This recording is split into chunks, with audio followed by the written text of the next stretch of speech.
हो गया सर। सुप्रभात बच्चों।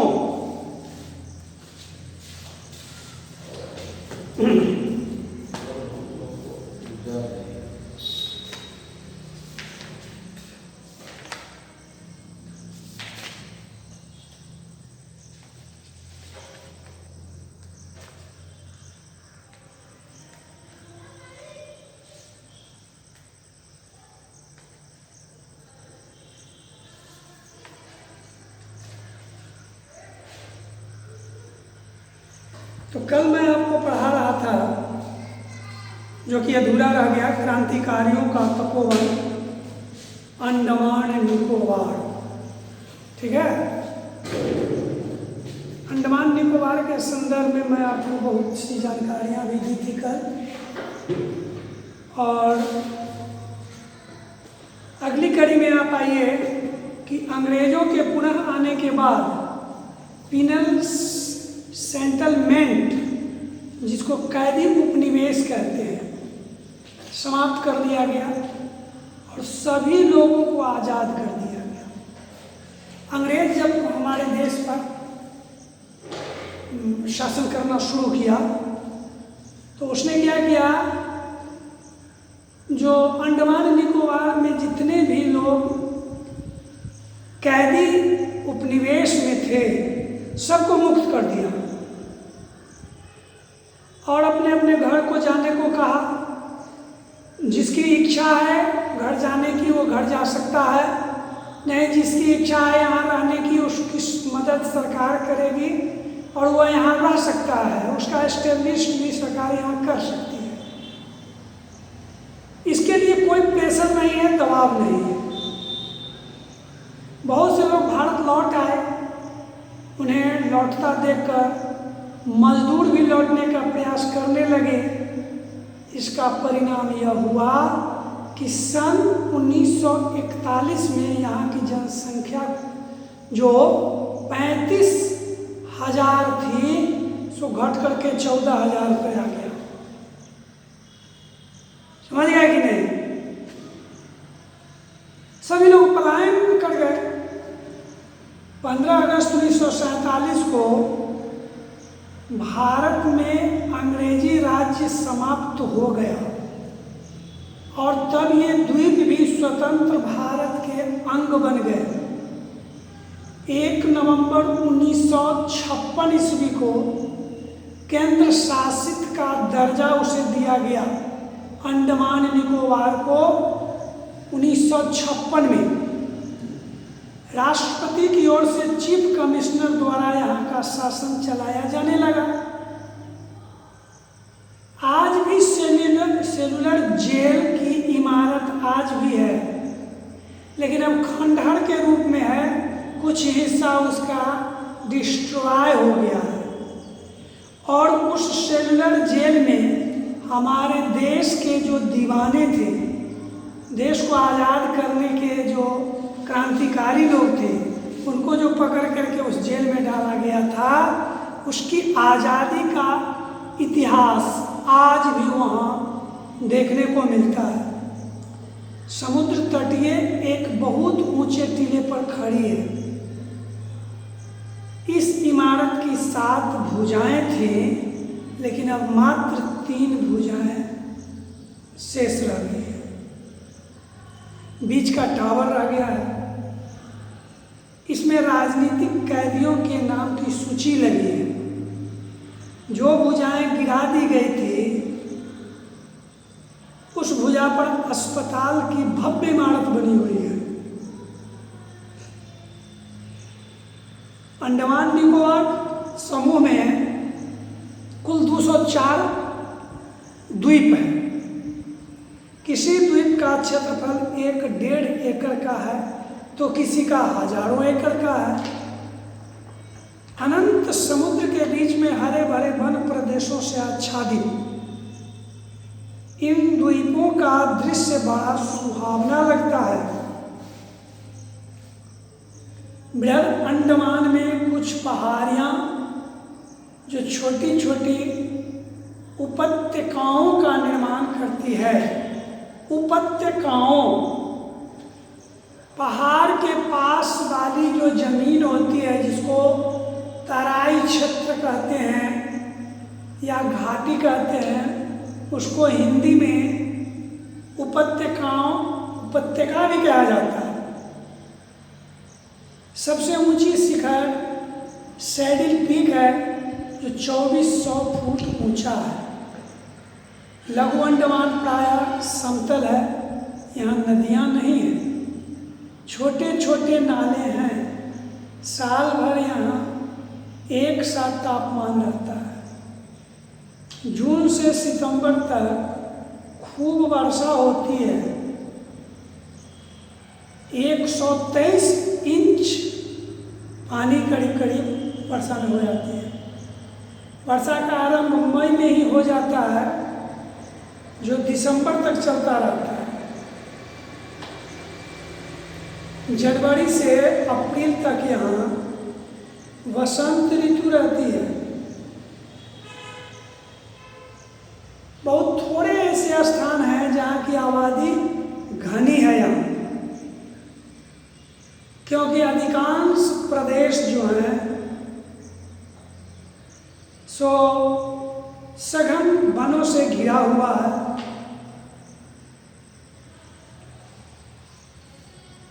यहाँ की प्रधान उपज नारियल है, सुपारी है, रबर है।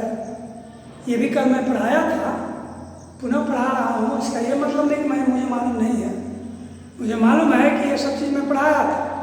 यहाँ की मुख्य उपज रबर है, आपसे कह दें नारियल है, सुपारी है।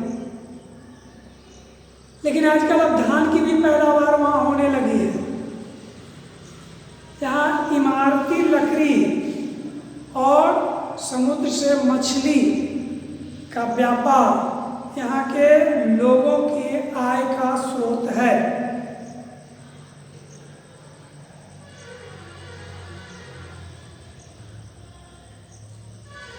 उसके अलावा मछली पालन, शुगर पालन, है ना, नारियल के पेड़ उगाने की धंधा यहाँ के लोग करते हैं और अच्छा कमाई करते हैं। प्लाईवुड और माचिस के लघु उद्योग भी यहाँ चलाए जाते हैं। फलों में आम, कटहल, केला, अमरूद, खरबूजा, तरबूजा सब की खेती होती है यहाँ। यहाँ घने जंगल होने के कारण लकड़ी की कमी नहीं है, बहुतायत लकड़ी है। इमारती लकड़ी और दिया सलाई बनाने वाली लकड़ी यहाँ खूब मिलती है। दिया सलाई की तिल्ली बनाने के कारखाने के अतिरिक्त यहाँ पर प्लाईवुड बनाने के 3 बड़े बड़े कारखाने हैं। लकड़ी चीरने के लिए दक्षिण पूर्वी एशिया में सबसे बड़ी आरा मिल भी यहाँ पर है। खनिज पदार्थों में तेल के मिलने की संभावना है। इसके लिए सरकार की ओर से खोज का कार्य चल रहा है। भारत सरकार इस समय इन द्वीपों में सड़कों के निर्माण और छोटे बंदरगाहों के विकास की ओर अधिक ध्यान दे रही है। भारतीय नौसेना का एक बड़ा केंद्र भी है यहाँ। अंग्रेज के शासन काल में यहाँ शिक्षा का कोई प्रबंध नहीं था, लेकिन हमारा देश जब आज़ाद हुआ, भारत का वह एक अंग बना, केंद्र शासित राज्य घोषित हुआ, तो ये जवाबदेही भारत के सरकार की हुई और उसने वहाँ बहुत से माध्यमिक विद्यालय, डिग्री विद्यालय नहीं, प्राइमरी विद्यालय सब खुलवाया। आज वहाँ शिक्षा दीक्षा की व्यवस्था बहुत उच्च कोटि की है। समुद्र का तट जो यहाँ का है बड़ा ही सुंदर है। नारियल के पेड़ों और सघन वन प्रदेशों की हरियाली पर्यटकों को अपनी ओर खींचती है। इस दृष्टि से भी इन द्वीपों का विकास किया जा रहा है। विभिन्न राज्यों के भी किसान परिवार यहाँ पर बसाए जा रहे हैं, जो बस अब जिसको पुनः यहाँ बसने की चेष्टा करता है, उसे पुनः बसाया जा रहा है, क्योंकि वहाँ की आबादी अभी भी कम है। आकाशवाणी का केंद्र भी खोल दिया गया है। थोड़ी सी आबादी में वहाँ सभी जाति धर्म के लोग हैं, हिंदू मुसलमान सिख ईसाई सब विभिन्न धर्मों के लोग भी हैं। मंदिर मस्जिद गुरुद्वारे गिरजाघर सभी हैं यहाँ। धार्मिक कट्टरता बिल्कुल नहीं है। अन्य धर्मावलंबी भी मंदिर में जाकर चरणामृत ले सकते हैं। विवाह में जाति और प्रांत का विशेष ध्यान नहीं रखा जाता है। सभी यहाँ पर भारतवासी हैं। उनकी कामकाज की भाषा हिंदी है। बंगाली शरणार्थियों के पहुँचने के कारण हिंदी वहाँ बंगला का प्रचार भी हो रहा है। सभी स्त्रियां साड़ी और ब्लाउज पहनती हैं। पुरुष धोती कुर्ता और कोट पतलून का प्रयोग करते हैं। जो थोड़े से बर्मी लोग हैं वे अपनी रीति नियमों और अपने ही पहनावे को स्वीकार करते हैं। भारत से मनुष्य ही वहाँ नहीं गए, हाथी भी वहाँ गया, जो प्रशिक्षित होकर लट्ठे ढोने का काम करते हैं। जंगल से बड़े बड़े लकड़ियाँ ढोने का काम हाथी किया करता है। जो जंगल में बस ट्रक यातायात की कोई साधन नहीं है दूर दूर तक, और वहाँ जो पेड़ पौधे हैं, वहाँ जो पेड़ पौधे को काटा जाता है तो फिर रोड तक कैसे लाया जाता है? हाथी के द्वारा। हाथी उसे सूर में लपेट करके उसको उठा करके और सड़क के किनारे तक लाती है।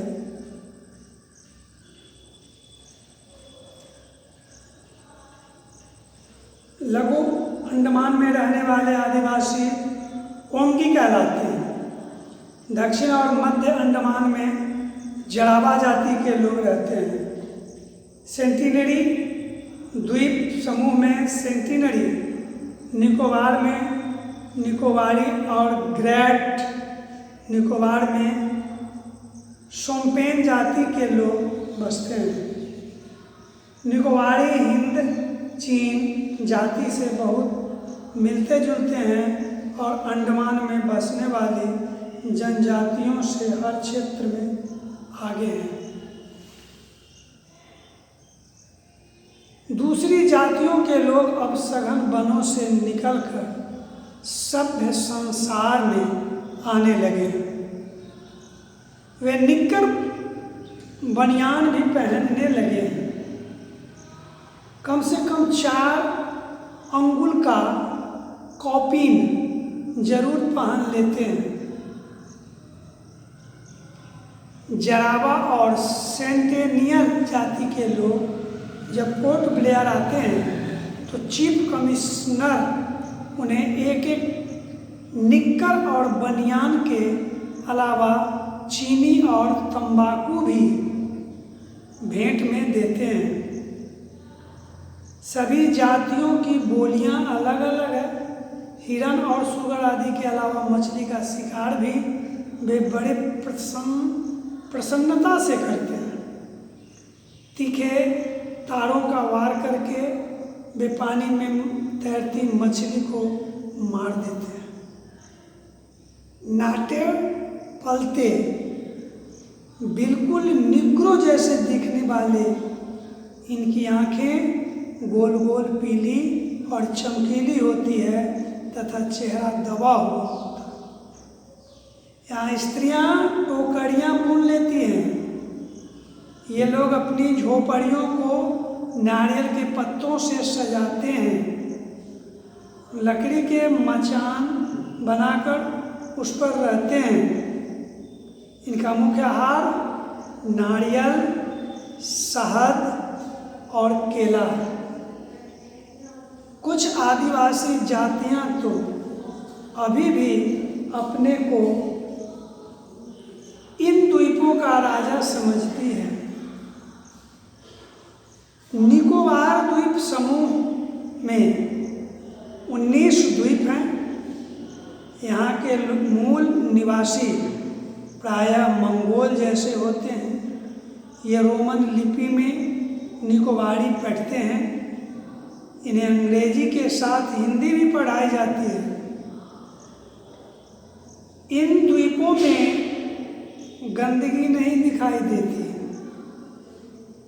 अधिक वर्षा होने के कारण कूड़ा कचरा समुद्र में बह जाता है। गांव के घरों के आसपास कटहल, पपीता और केले के पेड़ लगाने का आम रिवाज है। घर के आसपास कटहल, पपीता और केला। यहाँ घर कुछ कुछ अंडे जैसे गोल होते हैं। फर्श जमीन से 6-7 फुट ऊंचाई पर होती है। पूरा घर एक कमरे के रूप में होता है जिसमें कोई खिड़की नहीं होती। हवा फर्श के तख्तों के छेदों से होकर ही आती है। इनके घरों की बनावट बहुत ही सुंदर होती है। एक गांव में मात्र 8 से 10 घर होते हैं।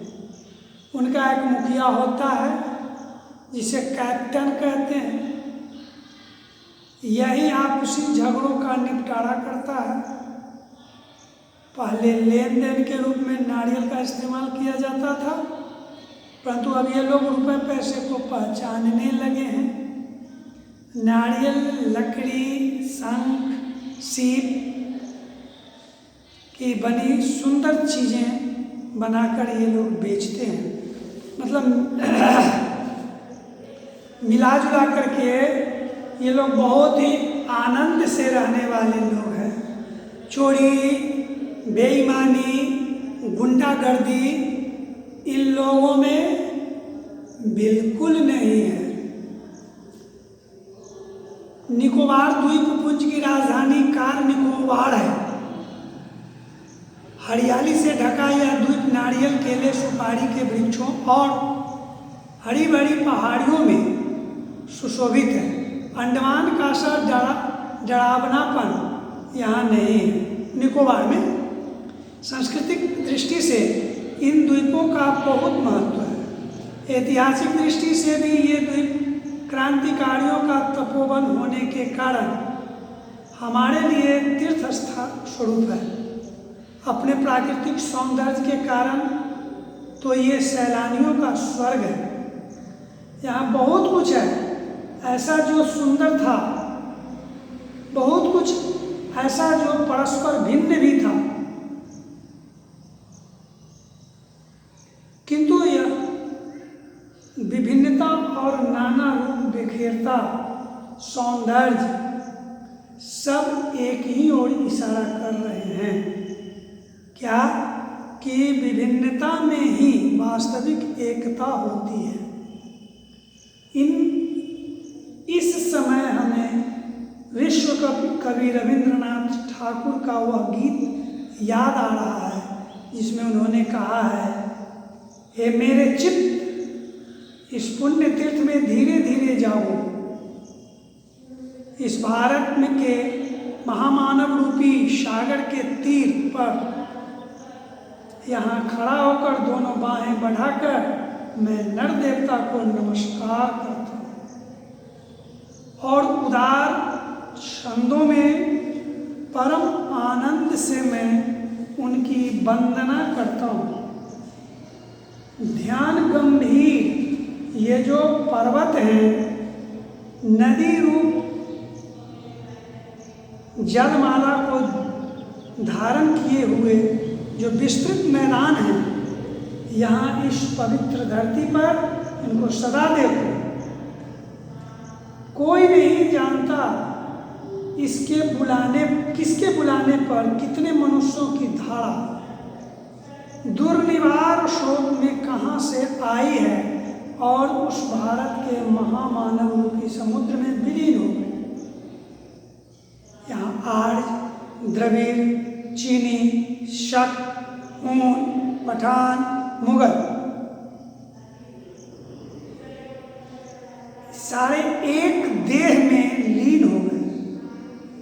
आइए सबको अपने में समा लेने वाली इस विशाल हृदया भारत माँ को नमस्कार करें और हिमालय की बेटियों के स्पर्श से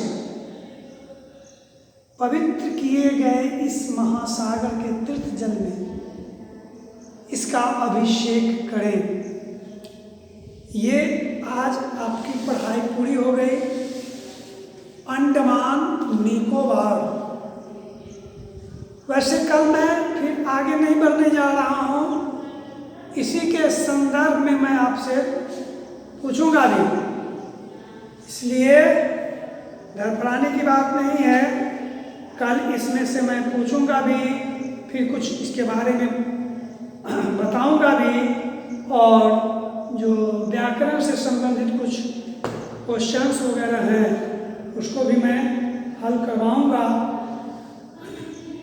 तो तब तक के लिए मैं आपसे विदा ले रहा हूँ।